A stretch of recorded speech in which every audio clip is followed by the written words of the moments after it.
7.1 का क्वेश्चन देखने वाले हैं, question number 5th question. 5th question में क्या गिवन है और क्या आपको प्रूफ करना है वो सब हम देखने वाले।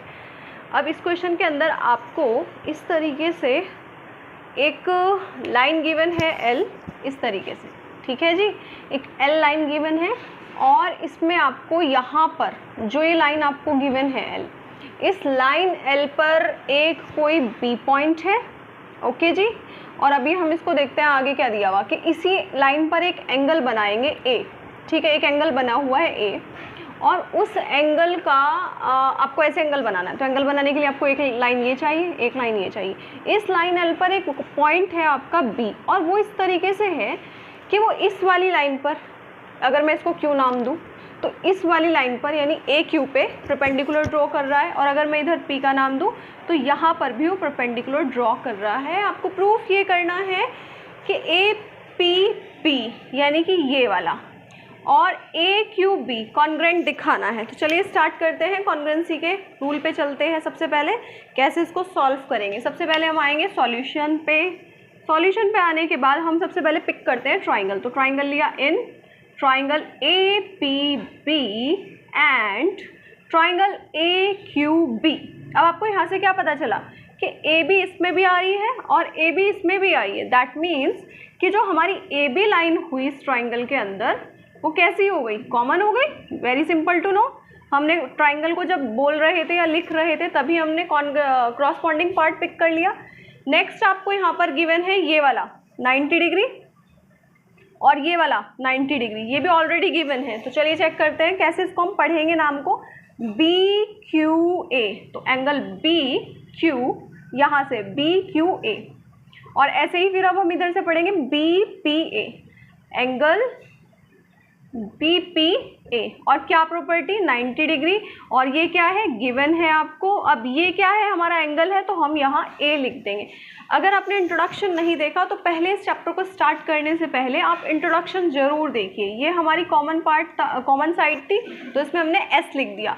नेक्स्ट आपको ये गिवन था कि ये वाला जो लाइन है आपकी L, ये एंगल A को क्या करती जा रही है, बाइसेक्ट। मतलब आपके पास इस तरीके से था और एक L लाइन इस एंगल को बाइसेक्ट करती जा रही थी। दैट मीन्स कि बाइसेक्ट का मतलब क्या हो गया कि PAB, एंगल PAB बराबर होगा, यहाँ से P को लिया ना आपने, यहाँ से आप क्या लेंगे QAB, एंगल QAB।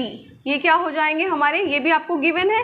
अब गिवन में आप लिख भी सकते हैं क्या गिवन है कि जो L लाइन है वो बाइसेक्ट कर रही थी, तो आप लिख सकते हैं L इज बाइसेक्टर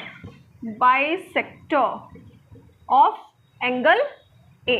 तो यहाँ से हमें पता चला तीन चीज़ें हमारी हो गई प्रूफ। इसको हम लिख देंगे A, ये A था। अब बस ये चेक करना है कि कौन सा क्राइटेरिया लगा है, AS या फिर ASA। तो सबसे पहले देखते हैं, यहाँ पर इस तरीके से 90 डिग्री कन्वर्ट था और ये AB थी और इस साइड पे एंगल बना हुआ था और ये AB थी। मतलब एक एंगल इधर बना हुआ है ये रहा और एक इधर, तो ये उस लाइन पे तो आ नहीं रहा है, उस लाइन के बीच उस लाइन पे तो आ नहीं रहा है जहाँ पर ये कॉमन है। तो इसका मतलब हम लिखेंगे यहाँ पर कौन सा क्राइटेरिया फिक्स होगा हमारा, AAS। मतलब दो एंगल है और दूसरी साइड है, यानी कि वो दोनों एंगल उसी साइड पर नहीं बने हुए हैं। तो हमारा लिखेंगे रूल यहाँ पर बाय AAS क्राइटेरिया लिख सकते हैं आप, या फिर इससे ये हमारा प्रूव हो जाएगा कॉन्ग्रेंट। नेक्स्ट पार्ट में उसने बोला है कि BP BQK। अभी हमने 4th क्वेश्चन या 3rd क्वेश्चन भी इस तरीके से देखा था जिसमें हमारा BB कॉमन, उसमें OO कॉमन आ रहा था, इसमें BB कॉमन आ रहा है। दैट मीन्स कि PQ का मिड पॉइंट है, PQ का मिड पॉइंट है B। तो आपको इन दोनों को इक्वल दिखाने के लिए हम बोल सकते हैं BP जो है वो ये वाला पार्ट, यहाँ पे देखिए BP और ये है आपका BQ। सो हम बोल सकते हैं कि BP जो है वो BQ के बराबर होगा। Which property, CPCT। और यही हमें इस क्वेश्चन में प्रूफ करना था। तो आप सबसे पहले जब भी ट्राइंगल लिखें तो आप क्रॉसपॉन्डिंग पार्ट को अच्छे से चेक करें, वहाँ से आपको एक या दो प्रॉपर्टी वहीं से मिल जाती है, बाकी का आप थोड़ा सा ऑब्जर्व करें।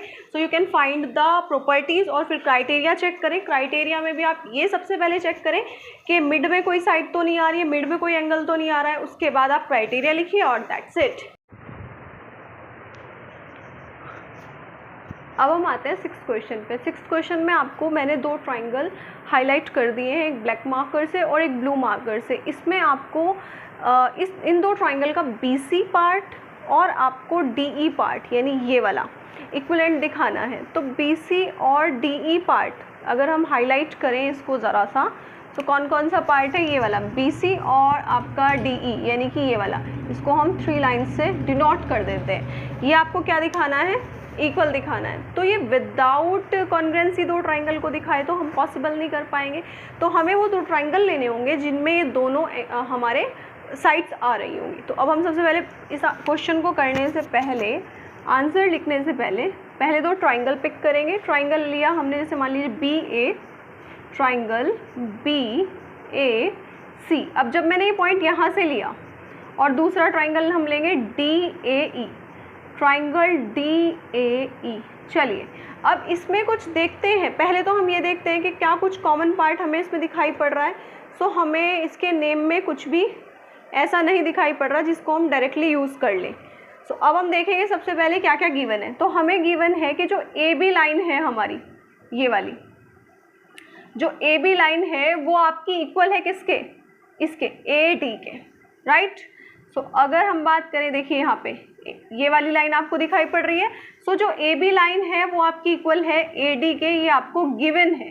सो जो भी गिवन है हम लिखते चले जाएंगे। दूसरा आपको गिवन है कि जो AC लाइन है, डबल मार्क जो किया हुआ है, ये डबल मार्क, जो AC लाइन है वो आपकी इक्वल है AE के।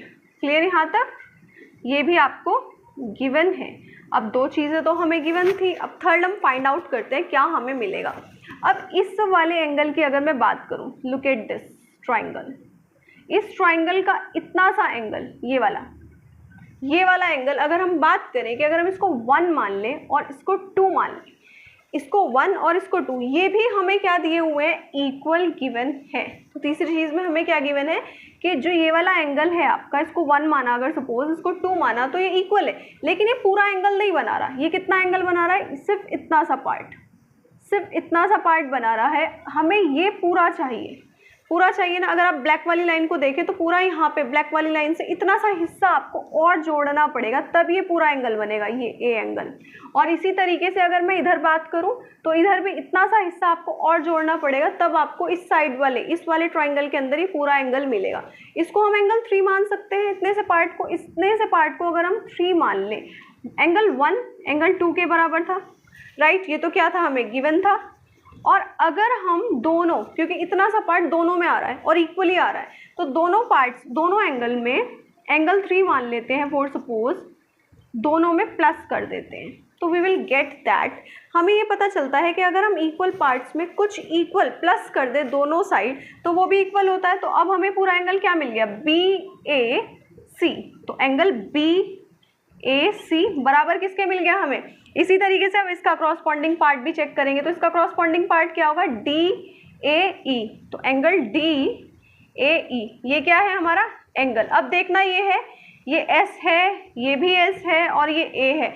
अब देखना है कौन सा क्राइटेरिया यहाँ पर अप्लाई हुआ है। तो क्राइटेरिया चेक करने के लिए सबसे पहले एंगल पे आते हैं हम।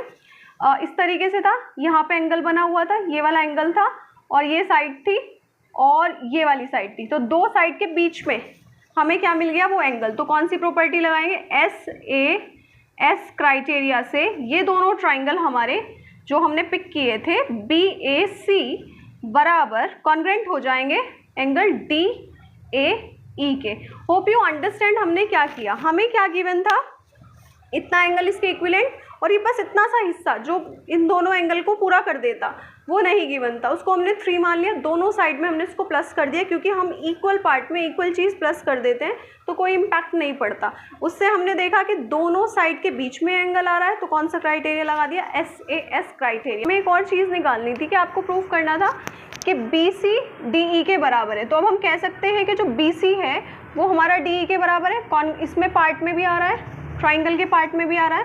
सो वी कैन से BC बराबर DE, which property, again CP CT। Hope you understand this question.